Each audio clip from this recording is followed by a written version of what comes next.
बिस्मिल्लाहिर्रहमानिर्रहीम। अस्सलाम वालेकुम फ्रेंड्स, अकमर फ़ीक यूट्यूब चैनल में खुश आमदीद।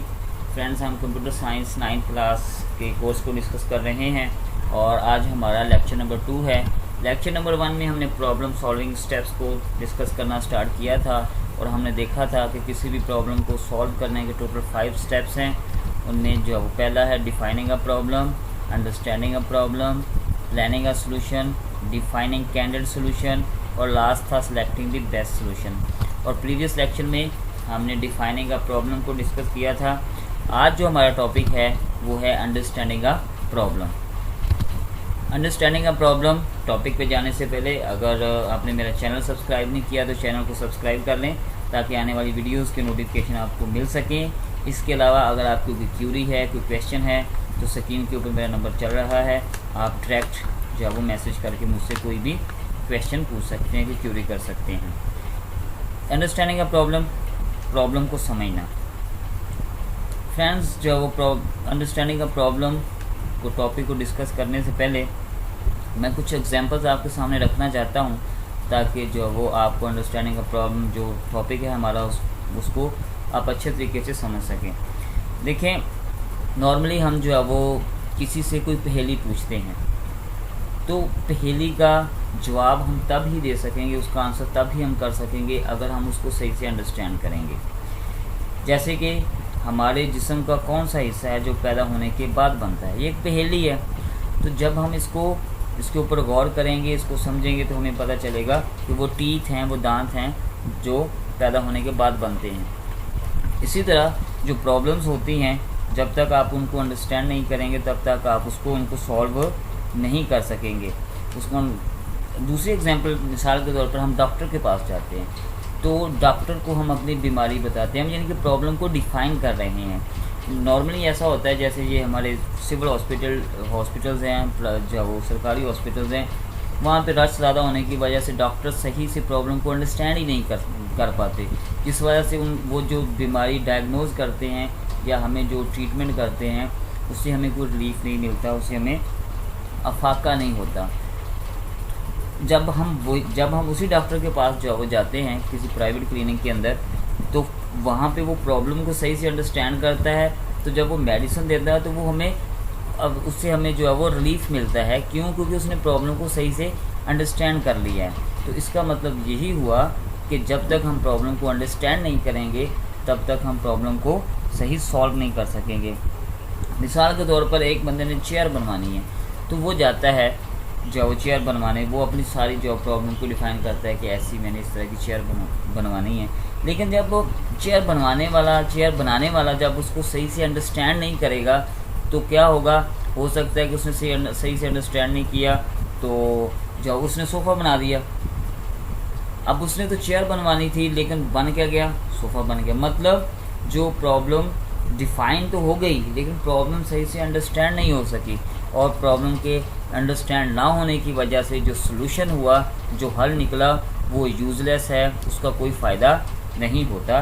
इस वजह से प्रॉब्लम को अंडरस्टैंड करना बहुत ज़रूरी होता है। अगर हम कंप्यूटर साइंस की बात करें तो देखिए, जब हम किसी ने सॉफ्टवेयर बनवाना है तो वो अपनी प्रॉब्लम बताता है।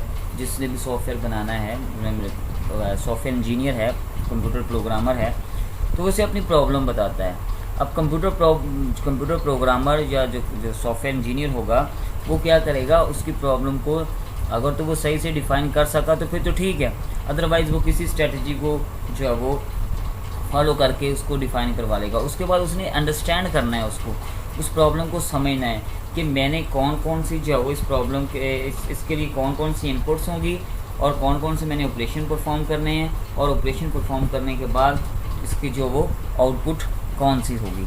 ये बहुत ज़रूरी है कि आपकी इनपुट्स एक्यूरेट हों। देखिए, इनपुट्स अगर एक्यूरेट्स होंगी देन ही आपकी आउटपुट सही आएगी, देन ही आपका सोल्यूशन सही निकलेगा। अदरवाइज़ अगर आपकी इनपुट्स ठीक नहीं होगी तो जो सोल्यूशन होगा वो यूज़लेस होगा। जिस मकसद के लिए वो सारा काम आपने किया है, और उससे क्या होगा, आपका अगर आप प्रॉब्लम को अंडरस्टैंड सही से नहीं करेंगे तो क्या होगा, उससे प्रॉब्लम सही से सॉल्व नहीं होगी, आपका टाइम जो है वेस्ट होगा, आपका जो है वो मनी वेस्ट होगी, और इसके अलावा आपके रिसोर्सेज वेस्ट होंगे। तो इस वजह से आपको प्रॉब्लम को अंडरस्टैंड करना बहुत ज़रूरी है। चलिए जो है वो देखते हैं, लेक्चर की तरफ बढ़ते हैं। इट इज़ इम्पोर्टेंट, मुझे उम्मीद है कि आपको समझ आ गई होगी कि प्रॉब्लम को अंडरस्टैंड करना जो है वो क्यों ज़रूरी होता है। It is important to understand the problem before solving it, कि प्रॉब्लम को हल करने से पहले उसको समझना बहुत अहम है।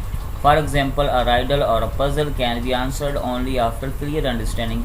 मिसाल के तौर पर एक पहेली है, उसका आप जवाब तब ही दे सकते हैं जब आप उसको क्लियर अंडरस्टैंड करेंगे, वाज़े तौर पर समझेंगे, कि वाज़े तौर पर समझने के बाद ही आप किसी पहेली का जवाब दे सकते हैं। We can understand a problem with the identification of 5 W's: what, who, why, when and where। अब उसने एक फार्मूला दे दिया हमें कि भाई अगर आप प्रॉब्लम को समझना चाहते हैं तो उस प्रॉब्लम में से अगर ये 5 W's आप जो वो अखज़ कर लेंगे, इन 5 W's इन क्वेश्चंस का जवाब निकाल लेंगे किसी भी प्रॉब्लम स्टेटमेंट में से, तो आप प्रॉब्लम को अंडरस्टैंड कर सकेंगे। अब ये 5 W's क्या हैं? व्हाट, कि आपने करना क्या है, हु, किसने करना है, वाई, क्यों करना है, व्हेन, कब करना है, एंड वेयर, और कहाँ करना है। जब ये 5 जो वो आंसर्स आपको मिल जाएंगे तो आप प्रॉब्लम को अंडरस्टैंड कर सकेंगे। फ्रेंड्स, इस टॉपिक के हवाले से एक्सरसाइज में एक लॉन्ग क्वेश्चन है और जो है वो इसमें 2 बहुत ही अहम जो है वो शॉर्ट क्वेश्चंस हैं। एक जो है वो नेक्स्ट जो हम अभी पढ़ने जा रहे हैं, प्रॉब्लम एनालिसिस क्या होता है, व्हाट इज़ प्रॉब्लम एनालिसिस, और दूसरा इसमें 5 W's के नाम, ये आपको याद होने चाहिए 5 W's के नेम। और प्रॉब्लम एनालिसिस को हम डिस्कस अभी करते हैं।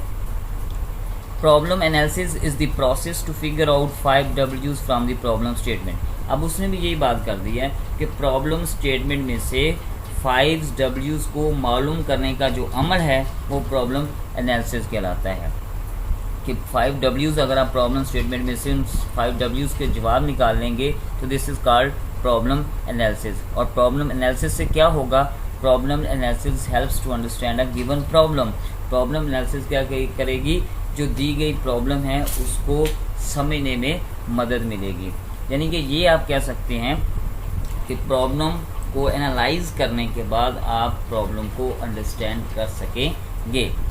इसकी एक एग्जांपल देखते हैं। ऐसे तो 2-3 एग्जांपल्स हैं बुक में दी हुई हैं, हम एक ही जब आप अगर आप लॉन्ग नहीं करेंगे तो आप अंडरस्टैंडिंग ऑफ प्रॉब्लम की डेफिनेशन करेंगे, प्रॉब्लम एनालिसिस के बारे में बताएंगे, उसके बाद जो है वो आप इस एग्जांपल को जो है वो इस एग्जांपल को आप जो है वो करेंगे तो आपका लॉन्ग कंप्लीट हो जाएगा। Consider the following problem statement. और वो कहते हैं दी गई प्रॉब्लम स्टेटमेंट के ऊपर गौर करें। Suppose your class teacher assigned you a task to prepare a list of students in your school whose name start with letter A। फ़र्ज़ करें आपके जो स्कूल का टीचर है वो आपको एक टास्क साइन करता है, एक काम देता है कि आपने एक स्टूडेंट्स की लिस्ट तैयार करनी है अपने स्कूल में जिनके नाम ए से स्टार्ट होते हैं। This list is required in order to prepare an alphabetical directory of all school students. ये लिस्ट क्यों ज़रूरी है? क्योंकि स्कूल के तमाम स्टूडेंट्स की आपने जो है वो तमाम स्टूडेंट्स की अल्फ़ाबेटिकल डायरेक्टरी जो है वो तैयार करनी है, उसके लिए इस लिस्ट की ज़रूरत है। अब अल्फ़ाबेटिकल डायरेक्टरी क्या होती है कि जितने भी स्टूडेंट्स के नेम हैं उनकी एक डायरेक्टरी बनेगी, जिनके नाम ए से स्टार्ट होते हैं वो पहले आ जाएंगे, फिर बी वाले आ जाएंगे, फिर सी वाले, इस तरह सोन चलते रहेंगे अप टू जी तक। And there is only 1 week to complete the task. और आपको इस काम को मुकम्मल करने के लिए सिर्फ 1 हफ़्ता आपके पास है, 1 वीक आपके पास है। देखिए ये प्रॉब्लम है। अब हमने इस प्रॉब्लम को, यानी कि ये प्रॉब्लम डिफ़ाइन की हुई है, अब इस प्रॉब्लम को हमने समझना है। तो अभी मैंने बताया, अभी हमने ऊपर देखा कि आप किसी भी प्रॉब्लम को कैसे अंडरस्टैंड कर सकते हैं। अगर आप उसमें से 5 W's के जवाब निकाल लेंगे तो आप प्रॉब्लम को अंडरस्टैंड कर लेंगे। तो इसी प्रॉब्लम स्टेटमेंट में से हम 5 W's को निकालने की कोशिश करते हैं ताकि हम प्रॉब्लम को अंडरस्टैंड कर सकें। अब देखिए पहला W क्या था? व्हाट, क्या, आपने करना क्या है। हमने अभी हमने प्रॉब्लम स्टेटमेंट पढ़ी तो उसमें हमने देखा कि हमने क्या करना था, हमने स्टूडेंट्स की लिस्ट तैयार करनी थी जिनके नाम ए से स्टार्ट होते हैं। तमाम डायरेक्टरी आपने नहीं बनानी, आपने जस्ट जिनके नाम ए से स्टार्ट होते हैं सिर्फ उन स्टूडेंट्स की लिस्ट बनानी है। हमें ये पता चल गया कि हमने क्या करना है। हु किसने करना है? स्टूडेंट्स ने करना है, टीचर ने तो नहीं ना करना। कौन ये काम कौन करेगा? स्टूडेंट करेगा। वाई क्यों करेगा? क्योंकि स्कूल के तमाम स्टूडेंट्स की एक अल्फ़ाबेटिकल डायरेक्टरी जो है वो तैयार होनी है, उसके लिए वो रिक्वायर्ड है to prepare the directory of students. When कब करनी है? तो विद इन टाइम कितना है, कितने टाइम के अंदर आपने वो काम करना है? विद इन अ वीक, एक हफ्ते के अंदर करना है। वेयर कहाँ पे करना है? घर में करना है, स्कूल में करना है। तो ये काम आपने स्कूल में ही करना है, ये टास्क आपने स्कूल में ही फुलफिल करना है। तो ये हमने प्रॉब्लम स्टेटमेंट से 5 W's जो अब निकाल लिए। तो इट्स मीन डैट कि हमने प्रॉब्लम को अंडरस्टैंड कर लिया। उम्मीद करता हूँ कि आपको लेक्चर जो है वो अच्छे से समझ आया होगा। अगर कोई प्रॉब्लम हुई तो आप डिस्कस कर सकते हैं। मिलते हैं नेक्स्ट वीडियो के अंदर।